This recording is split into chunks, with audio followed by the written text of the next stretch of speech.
OBD de trouble code description technique cylindre 4 décalage de l'injecteur de carburant apprentissage à la limite maximale. Qu'est-ce que cela signifie?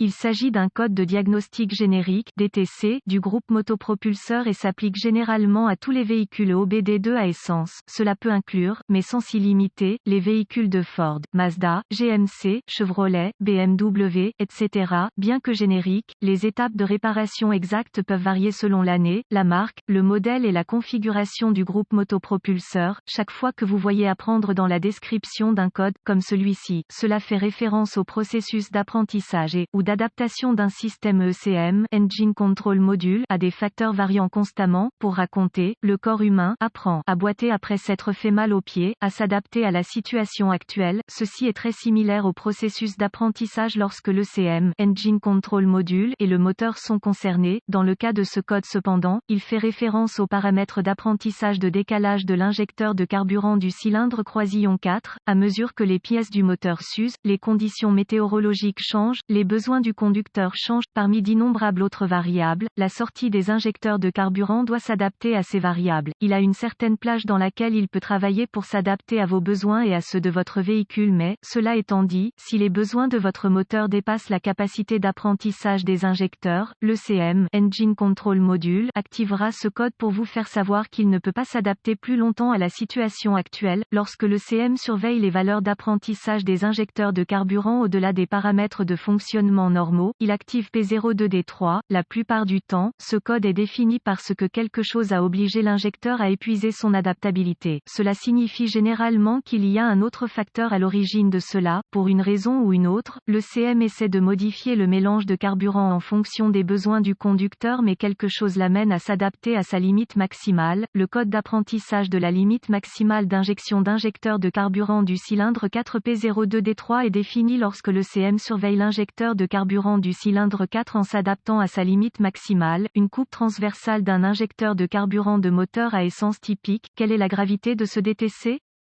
Tout ce qui amène un injecteur à s'adapter au-delà de ses limites de fonctionnement est certainement source de préoccupation. La gravité est réglée sur modéré à élevé. N'oubliez pas que les mélanges de carburant s'adaptent à de nombreuses variables, mais l'une d'entre elles est des pièces internes usées du moteur, de sorte que le diagnostic effectué pour ce défaut doit être effectué par un professionnel. Quels sont certains des symptômes du code?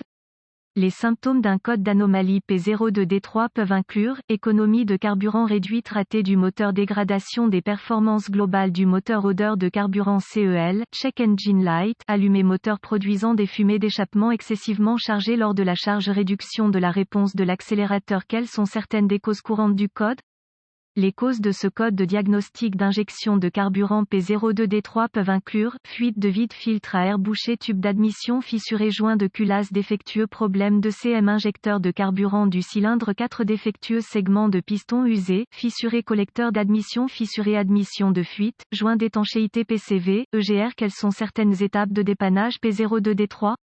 La première étape du processus de dépannage pour tout dysfonctionnement consiste à rechercher dans les bulletins de service technique les problèmes connus avec le véhicule spécifique. Les étapes de diagnostic avancé deviennent très spécifiques au véhicule et peuvent nécessiter l'équipement et les connaissances avancées appropriées pour fonctionner avec précision. Nous incluons les étapes de base ci-dessous, mais nous référons à un guide de réparation spécifique à l'année, la marque, le modèle, le groupe motopropulseur pour les étapes spécifiques à votre véhicule. Étape de base N-1 avec le moteur en marche. J'écoute tout signe évident de fuite de vide. Parfois, cela peut produire un sifflement de charge qui, à son tour, le rend plus facile à localiser. Il peut être utile de vérifier le vide d'admission avec une jauge appropriée, enregistrer toutes les lectures et comparer avec les valeurs souhaitées dans votre manuel de service.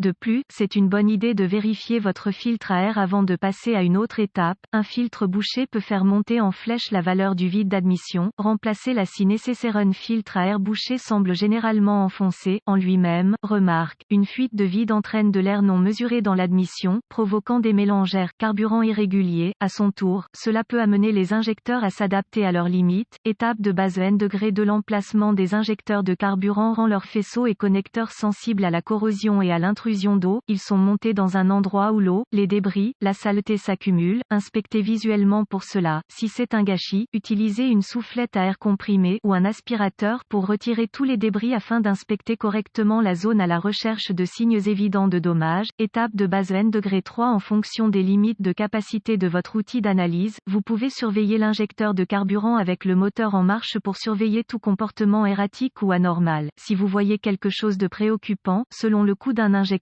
vous pouvez essayer de le remplacer pour voir, mais je ne le recommande pas. Étape de base degré 4 l'ECM, module de commande du moteur, surveille les paramètres d'apprentissage du décalage de l'injecteur de carburant du cylindre 4, il est donc extrêmement important qu'il soit en ordre de marche. Non seulement cela, mais compte tenu de sa volatilité électrique, vous devez vous assurer qu'il est monté à l'abri de toute humidité ou débris. Parfois, l'ECM est monté dans une zone obscure qui a tendance à accumuler de l'eau ou peut être quelque part à proximité de votre café du matin renversé, alors assurez-vous qu'il n'y a aucun signe d'intrusion d'humidité. Tout signe de cela doit être traité par un professionnel, car les ECM doivent généralement être programmés par le revendeur, sans oublier que la procédure de diagnostic d'un ECM est longue et fastidieuse, alors laissez-leur celle-ci.